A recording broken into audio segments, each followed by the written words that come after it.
यहाँ उपस्थित हुनुभएका विभिन्न निकायका साथीहरूलाई मेरो नमस्कार। आज एउटा सुरुवात पनि भएको छ हाम्रो पनि छलफलको, तर यो सुरुवात आजको होइन। किनभने मैले सम्पदामा पुरातत्व विभागमा इन्ट्री गरिसके सुरुदेखि नै मैले यो प्रहरी भवनको बारेमा चाहिँ पुरा उठिराखेको र सुनिराखेको थिएँ। यस्तो विषय हामीले मिटिङमा बोलाउँदा पनि विषयवस्तु खोलारै बताएको थिएँ।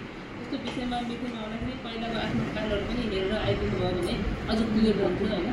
किनभने आजभन्दा जस्तै 68 साल थियो है। अब हाम्रो अमृति त्यो बेलादेखि नै हुनुहुन्थ्यो। जहिले पनि मिटिङमा बस्दाखेरि हनुमान ढोकामा स्पेसलमा मिटिङमा बस्दाखेरि त्यो प्रहरी चौकीको चाहिँ कुरा आउँथ्यो जहिले पनि। किन कुरा आउँथ्यो भने हामीले मापदण्ड सबैलाई लागू गर्दाखेरि हामीले यो जुन हनुमान ढोका दरबार क्षेत्र, अहिले हामी हनुमान ढोका दरबार क्षेत्रमा मात्रै केन्द्रित हौँ। नेपाल अरू धेरैको सायद हामी नेपाल सम्पदामा एकदम धनी छौँ र विभिन्न ठाउँमा हाम्रो पुर्खाले धेरै सम्पदाहरू बनाएर गएका छन् र कालखण्डमा ती सम्पदाहरू धेरै जीर्ण हुँदै पनि गए। कतिपय हामीले मास्यौँ, कतिपय कुनै पक्षले मास्यो, कुनै कतिपय धेरै कारणले त्यो मासिँदै नासिँदै गएको अवस्था छ।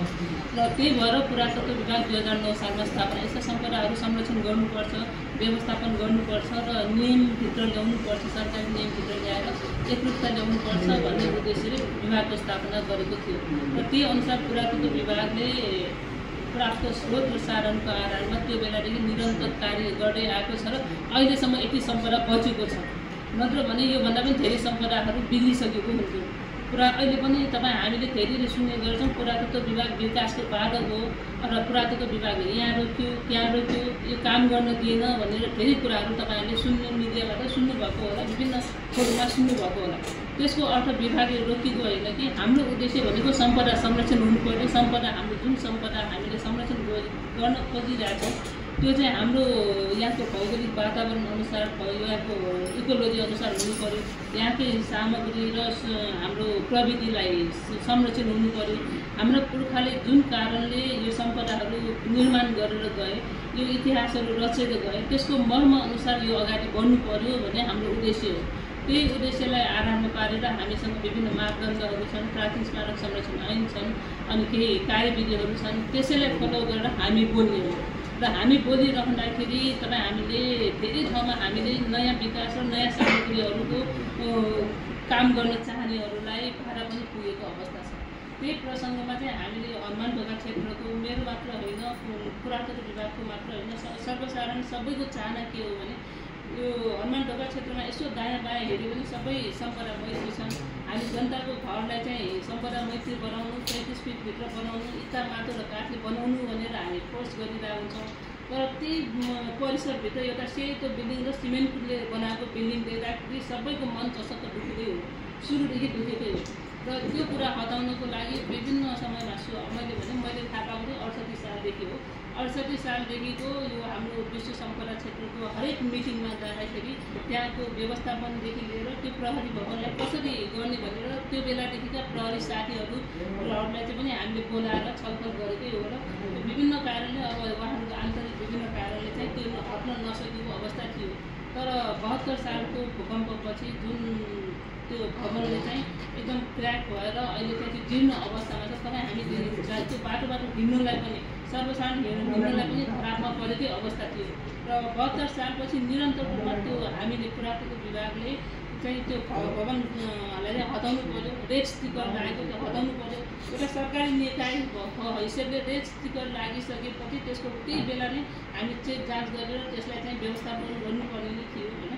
तर अब विभिन्न कारणले अब आफ्नो निकायको आफ्नो स्रोत साधनदेखि हरेक कुराहरू होला त्यो हटाउन सकिरहेको थिएन। र विगतमा झन्डै 2 वर्षदेखि नै जस्तो लाग्छ हाम्रा सामाजिक अभियन्ता साथीहरू यादव कायस्थदेखि लिएर अरू विभिन्न साथीहरूले चाहिँ त्यो हटाउनु पऱ्यो, पहल गरिदिनु भयो पऱ्यो भने धेरै ताकेता भयो, यादव गरिदिनु भयो पऱ्यो भने धेरै ताकेता भयो। यादवला साथीले त हामीलाई चाहिँ पत्र पनि बुझाउनु भयो र ताकेता गरे हनुमान ढोकामा हामीलाई। र विभिन्न आइसकेपछि हामीले संस्कृति मन्त्रालय मार्फत, संस्कृति पर्यटन तथा नागरिक उड्डयन मन्त्रालय मार्फत गृह मन्त्रालयलाई पनि लेखेर पनि पठायौँ।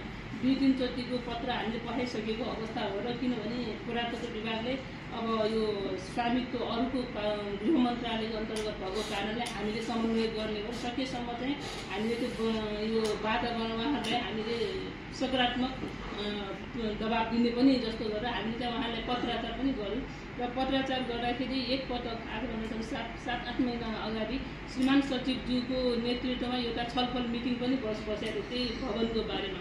हामी त्यहाँबाट रमेशजी जानुभएको थियो र त्यहाँ छलफल भइसकेपछि ल हामी छलफल गरेर समिति गठन गरेर कार्यक्रम यो भट्टाउनेतिर अगाडि बढ्ने भन्ने निर्णय भएर त्यसपछि हामी त्यसैको उहाँको पछि फेरि मिटिङ बस्ने भनेपछि हामी त्यसलाई पुरिरहेको थियौँ र अहिले धेरै पटक हामीले विभिन्न मिडियाबाट विभिन्न हाम्रो राजनैतिक नेताहरूको तर्फबाट पनि हामीलाई फोन आएर उहाँले चाहिँ उहाँहरूको निर्देशन चाहिँ सकेसम्म त्यसलाई चाहिँ त्यही व्यवस्थापन गर्नु भन्ने निर्देशन पनि आयो।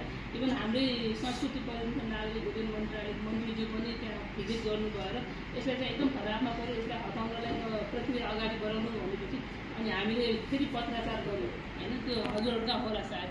र त्यो गरिसकेपछि अहिले पछिल्लो कालमा चाहिँ हाम्रो उहाँले चाहिँ पटक आएर ल अब यसलाई चाहिँ एउटा मिटिङ नै कल गरौँ र के रहेछ कति प्रगति भयो त्यो पनि बुझ्न पाउँछ र भन्ने उद्देश्यले हामीले आज विभिन्न निकायको साथीहरूलाई बोलाएर कसले के काम भइरहेको छ र त्यो कहाँसम्म पुगेको छ छलफल गर्ने उद्देश्यले हामी मिटिङ बोलाएको छौँ।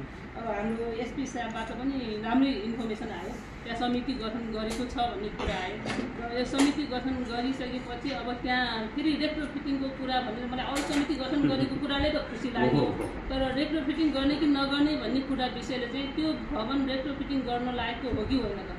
हामी त्यो सम्पर्क मैत्री बनाउने भनेर हामीले 68 सालदेखि त्योभन्दा अगाडिदेखि कुरा उठिराखेको र त्यसमा चाहिँ रेट्रोफिटिङ गर्नु भनेको फेरि त्यही स्वरूपलाई कायम गर्ने हो कि त्यो चाहिँ एकचोटि बसौँ। तर पछिल्लो उहाँले के भन्नुभएको छ भने त्यसपछि पुरातत्व त्यो रिपोर्ट आइसकेपछि पुरातत्व विभागसँग पनि बस्छु भन्नुभएको छ र हाम्रो प्रतिनिधि पनि बनाउँछु भन्नुभएको छ। यदि हामी बस्छौँ भने हाम्रो कुराहरू पनि राख्छौँ र सकेसम्म त्यो ठाउँलाई चाहिँ अहिले हाम्रो पहिलो प्राथमिकता भनेको अहिले खराब परेको भवनलाई चाहिँ हटाउनु पऱ्यो, 1 नम्बर चाहिँ हामीले त्यो हुनु पऱ्यो। त्यसपछि भोलि के बनाउने कसो बनाउने भनेको नियम र मापदण्डभित्र बसेर हामी त्यो सल्लाह गर्न सक्छौँ, किनभने प्राचीन स्मारक संरक्षण ऐन छ, कार्यविधिहरू छन्, त्यो मापदण्डहरू छन्, त्यसको आधारमा हामी निर्णय गरौँला होइन, छलफल गरौँला। तर सबभन्दा पहिला त त्यो धरापमा चाहिँ त्यहाँको स्थानीय जनता त्यही नजिकै भवनहरू छन्, पछाडि स्कुल छन्, अनि यता मान्छेहरू ओहोरदोहोर गरिरहेको छौँ। कुनै पनि बेला भट्कियो भने नेपाल सरकारको सबै निकाय पुरातत्व विभाग त्यस्तै गरेर गृह मन्त्रालय प्रहरी इभन नेपाल सरकारकै कार्यक्षमतामाथि प्रश्न उठ्न सक्छ। त्यही भएर अहिले पहिलो प्रयास चाहिँ म सब गृहको साथीलाई र हाम्रो सरले जानुभयो एसपी सरलाई विनम्र के अनुरोध गर्न चाहन्छु भने सबभन्दा पहिला त्यो धरापमा परेको बिल्डिङलाई चाहिँ अहिले हामीले हटाएर त्यसपछि के गर्ने हो त्यसपछिको पाइला हामी पछि छलफल गर्न सक्छौँ। त्यही कुराहरू हामी फेरि पनि यो आजको मिटिङको पनि हामी यस्तो कुरा छलफल भएको कुरा हामी पत्राचार गरेर पठाइदिन्छौँ र सकेसम्म छिटो पहल गरिदिनुको लागि हामी अनुरोध गर्छौँ। यति भन्दै म आज यहाँ आउनुभएका सम्पूर्ण साथीहरूलाई पनि धन्यवाद, गृहबाट आउनुभएको साथी त्यस्तै गरेर हाम्रो एसपी सर अखिल बोरा सरलाई पनि आएर आफ्नो कुरा विचारहरू राखेर जानुभयो, त्यसको लागि म विशेष धन्यवाद दिन्छु र सम्पूर्ण साथीहरूलाई धन्यवाद दिँदै आजको कार्यक्रम हामी यही सम्पन्न गर्छौँ र अरू थप परेमा हामी फेरि बोलाएर फेरि छलफल गर्ने म प्रतिबद्धता जाहेर गर्छु। धन्यवाद। अभियन्ता साथीहरूलाई अनुरोध के हो भने यो फेसबुक लाइभ चाहिँ नहालिदिनु, लाइभ होइन यो भिडियो फेसबुकमा पनि नहालिदिनु होला। हुन्छ यो